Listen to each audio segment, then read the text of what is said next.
অসম আৰক্ষীৰ মুখ্য কাৰ্যালয়ত প্ৰতিবাদ আৰক্ষীৰ চাকৰিৰ কাটঅফ মাৰ্কৰ বিসংগতিক লৈ এক হুলস্থলীয়া পৰিস্থিতিৰ সৃষ্টি হৈছে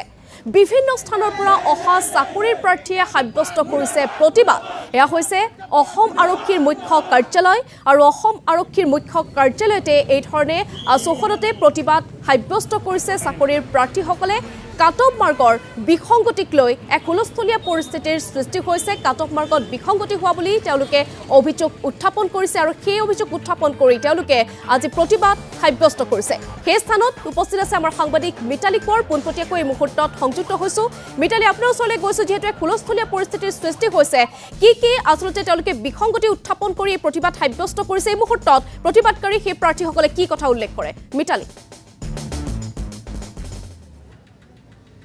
নাজবিন এটা কথা ক'ব লাগিব যে প্ৰথমতেই যি নিযুক্তি প্ৰক্ৰিয়া সেই নিযুক্তি প্ৰক্ৰিয়াতে আচলতে বিসংগতিৰ অভিযোগ উঠিছে কাৰণ 20 ফেব্ৰুৱাৰীত অনুষ্ঠিত হ'ব কনিষ্টবলৰ যি মৌখিক পৰীক্ষা সেই মৌখিক পৰীক্ষা অনুষ্ঠিত হ'ব আৰু তাৰ আগতে যিসমূহ শাৰীৰিক পৰীক্ষা অনুষ্ঠিত হৈ গৈছিল সেই শাৰীৰিক পৰীক্ষাৰ অনুষ্ঠিত হোৱা যিসমূহ বিজ্ঞাপনত উল্লেখ আছিল যে শাৰীৰিক পৰীক্ষাত উত্তীৰ্ণ হোৱা এটা পদৰ বিপৰীতে 5 গৰাকীকৈ যি প্ৰাৰ্থী সেই প্ৰাৰ্থীক মাতিব কিন্তু এতিয়া 20 ফেব্ৰুৱাৰীত যেহেতু পৰীক্ষা অনুষ্ঠিত হ'ব মৌখিক পৰীক্ষা আৰু তাৰ বিপৰীতে এতিয়া এটা পদৰ বিপৰীতে শাৰীৰিক পৰীক্ষাত উত্তীৰ্ণ হোৱা মাত্ৰ 2 গৰাকী প্ৰাৰ্থীকহে মাতিব আৰু যাৰ জৰিয়তে এতিয়া দেখিছে যে ৰাজ্যখনৰ ভিন্ন প্ৰান্তৰ পৰা এইসকল শাৰীৰিক পৰীক্ষাত উত্তীৰ্ণ হোৱা যিসকল প্ৰাৰ্থী সেইসকল আহি ইয়াত উপস্থিত হৈছেহি আৰু তেখেতসকলে কৈছে যে এয়া আচলতে বিসংগতি হৈছে পৰীক্ষাত কাৰণ বিজ্ঞাপনত যেনেধৰণে নিয়ম উল্লেখ থাকে সেই অনুসৰি প্ৰাৰ্থী নিৰ্বাচন কৰিব লাগে কিন্তু এতিয়া এই যিসকল যোগ্যতা অৰ্জন কৰিছে শাৰীৰিক পৰীক্ষাত সেই শাৰীৰিক পৰীক্ষাত যোগ্যতা অৰ্জন কৰা বহু প্ৰাৰ্থী যেতিয়া এটা পদৰ বিপৰীতে 5 গৰাকীকৈ মতাৰ বিপৰীতে 2 গৰাকীকৈ মাতিব এই যিসকল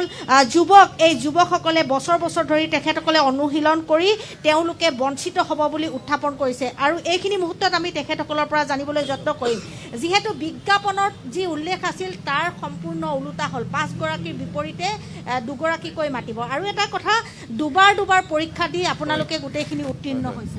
আমি যেহেতু দুবাৰকে পৰীক্ষা দিছো তে আমাকো মানে সকলো ক্যান্ডিডেটকে পৰীক্ষা দিয়া ব্যৱস্থা কৰিব লাগে এনেকে নহব ন যে এজা পোষ্টৰ এগেইনষ্টে দুটা মাতিছে যিমান কেইজন আমি যদি দুবাৰ দিব পাৰো সিহঁতে কিয় পাতিব নোৱাৰে সকলো ক্যান্ডিডেটৰ এক্সাম আমাক সকলো ক্যান্ডিডেটৰ এক্সাম লাগে এনেকে নহব এইটো কথা এই ডাইৰেক্ট দুৰ্নীতি এইটো ডিজিটেল কেলেংকাৰী আৰু এজন লৰাকে এবিটো দিছে ইউবিটো দিছে ফায়াৰমেনতো দিছে এপিআৰটো দিছে গাৰ্ডছমেনতো দিছে কেনেকে হ'ব এজন লৰাকে যদি মাছু দিয়ে মাংস দিয়ে পনীৰো দিয়ে আৰু বাকিটো লঘনে আছে একো খাবই পোৱা নাই এনেকে হ'ব নেকি এনেকে নহব ন এজন লৰাক এটাকে দিয়ক এবি ধলেও দিয়ক ইউবি ধলেও দিয়ক এনেকে নহব গোটেই খেলি মেলি আছে কাটঅফটো কম আহিব তেতিয়া বহুত হাই গৈছে কাটঅফটো কমি আহিলে মানে যেতিয়া মানে আমাৰ যিবিলাক পোৱা নাই সেইবিলাকো পাই যাব একেলগে গোটেইকেইটা দুবাৰকে দিব লগা হৈছিল যথেষ্টখিনি কষ্ট সেকেন্ড লিষ্টটো মাৰিব লাগে সেকেন্ড লিষ্ট এটা মাৰিব লাগে সেইকাৰণে আমি বহুত কষ্ট কৰি কিনে 4 বছৰ ফিজিকেল আমি 2বাৰ দিছো 2বাৰ পাছ কৰিছিলো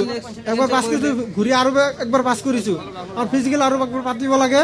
আমাৰ সেকেন্ড লিষ্ট মাৰিব লাগে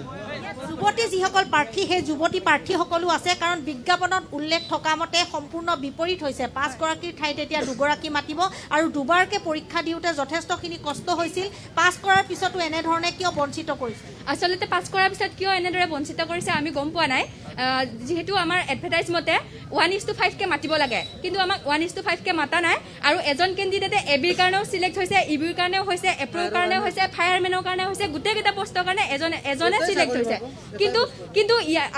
এইটো যিটো এডভাৰটাইজ আছিল এডভাৰটাইজটো দুবাৰকে আমি পাইছিলোঁ 2018 চনতো ওলাইছিল 19 চনতো ওলাইছিল আমাক কাট অফ লিষ্ট লাগিব 2বাৰৰ কাৰণ এডভাৰটাইজটো দুবাৰ ওলাইছিলে আৰু তাৰপাছত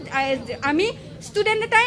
কেণ্ডিডেট এটাই হয় ইউবিত পাব নহয় এবিত পাব নহয় ফায়াৰমেনত পাব বা এপ্ৰ'ত পাব যদি চাৰিওটাৰ কাৰণে এজনকে চিলেক্ট কৰি দিয়ে তেতিয়াহ'লে বাকীকেইটা পোষ্ট খালী ৰৈ যাব আৰু খালী থকা পোষ্টকেইটা যদি 1:5 যদি মাতিলেহেঁতেন তেতিয়া আমাৰ পৰা বহুতে পালেহেঁতেন কিন্তু সেইটো নকৰি পেলাই 1:2 বা 1:3 এনেকুৱা টাইপত 3 কৰিতো মাতাই নাই সেইকাৰণে আমাৰ কাট অফ বহুত বাঢ়ি গৈছে আমাক এতিয়া সেকেন্ড লিষ্ট লাগিব নহ'লে আমি হাইকোৰ্ট কৰিম কাৰণ আমি মানি নলওঁ 2018 চনৰ পৰা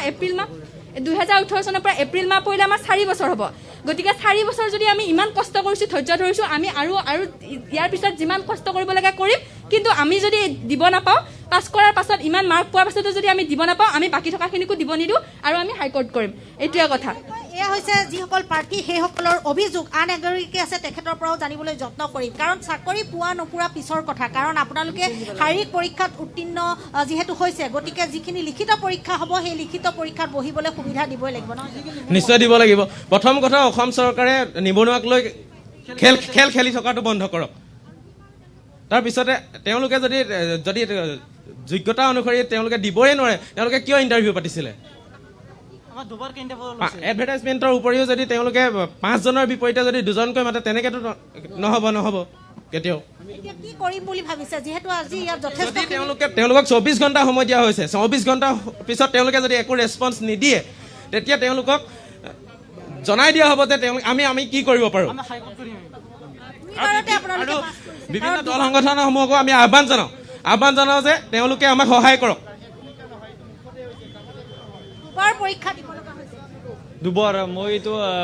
ফিজিকেলে 2বাৰ দিলোঁ আমি 2বাৰকে পৰীক্ষা দিলোঁ আমি কিন্তু আমাৰ সেই হোৱা নাই ভাল হোৱা নাই কিছিল এই আমাৰ 1:5কে মতা কথা আছিল কিন্তু মাতিছে 2জনকৈ পৰীক্ষা দিব এয়া হৈছে এইসকল প্ৰাৰ্থীৰ অভিযোগ কাৰণ বাৰে বাৰে কৈ থকা হৈছে যে যিকোনো যি পৰীক্ষা পতা হয় চাকৰিৰ পৰীক্ষা সেই চাকৰি পৰীক্ষাত বিসংগতি হয় আৰু বিশেষকৈ এইবাৰ উল্লেখ কৰিছে যে বিজেপি চৰকাৰে 1 লাখ নিযুক্তি দিয়া হ'ব কিন্তু পোনপ্ৰথমেই যি এই কনিষ্টবল নিযুক্তি সেই নিযুক্তিৰ বাবে আগবাঢ়িছে আৰু ইয়াতে এনেধৰণৰ বহু অভিযোগ আহি পৰিছে কাৰণ বিজ্ঞাপনত যিসমূহ কথা উল্লেখ আছিল সেই কথাসমূহ আৰু সেই যিসমূহ নিয়ম সেই নিয়মসমূহ মনা নাই আৰু যাৰ বাবে আজি এইসকল যি প্ৰাৰ্থী সেই প্ৰাৰ্থীসকল আহি ইয়াত সমাগম হোৱা দেখা পোৱা গৈছে আন যিসকল প্ৰাৰ্থী আছে তেখেতসকলৰ ওচৰলৈ যাবলৈ যত্ন কৰিম কাৰণ প্ৰথমটো পৰীক্ষা বিজেপি চৰকাৰে কৈছে যে 1 লাখ নিযুক্তি দিয়া হ'ব আৰু এইবাৰ প্ৰথমটো পৰীক্ষাতেই এনেধৰণে বিসংগতি দেখিবলৈ হয় চাওক আপোনালোকে গোটেইখিনি অৱগতই যে কেনেকুৱা আমাৰ কি কৰিলে তেখেতসকলে আমাক অলৰেডি লাট মাৰিলে কিন্তু চাওক আমি অসমীয়া বুলি নিজকে গৌৰৱ কৰোঁ কিন্তু আমি এইটোৱে কওঁ অসম চৰকাৰে এটা পৰীক্ষাও ভালকৈ পাতিব নোৱাৰিলে এটা পৰীক্ষাও ভাল নহ'লে সিহঁতৰ প্ৰতিটো কেলেংকাৰী হৈ থাকে এটাও পৰীক্ষা আচলতে ভালকৈ পাতিব নোৱাৰে নেকি তেনেধৰণৰ কথা নিশ্চয় তেওঁলোকে আচলতে এই অভিযোগ উত্থাপন কৰিছে ধন্যবাদ জ্ঞাপন কৰিছোঁ মিতালী আপোনাক এই মুহূৰ্তত আৰু এই ধৰণে এতিয়া পৰিৱেশ সৃষ্টি হৈছে অসম আৰক্ষীৰ মুখ্য কাৰ্যালয়ৰ চৌহদত তেওঁলোকে প্ৰাৰ্থীসকল ওলাই আহি এই ধৰণে প্ৰতিবাদ সাব্যস্ত কৰিছে যি বিজ্ঞাপন প্ৰকাশ কৰা হৈছিল সেই বিজ্ঞাপনৰ বিপৰীতে এতিয়া কাৰ্যকৰী কৰা হৈছে বুলি তেওঁলোকে উল্লেখ কৰিছে যাৰ বাবে তেওঁলোকৰ মাজত এতিয়া হাহাকাৰ অৱস্থাৰ সৃষ্টি হৈছে লগতে তেওঁলোকে বিভিন্ন খেলিমেলিৰো অভিযোগ উত্থাপন কৰিছে আৰু সেই অভিযোগসমূহৰ সৈতে আজি তেওঁলোকে প্ৰতিবাদ সাব্যস্ত কৰিছে অসম আৰক্ষীৰ মুখ্য কাৰ্যালয়ৰ চৌহদত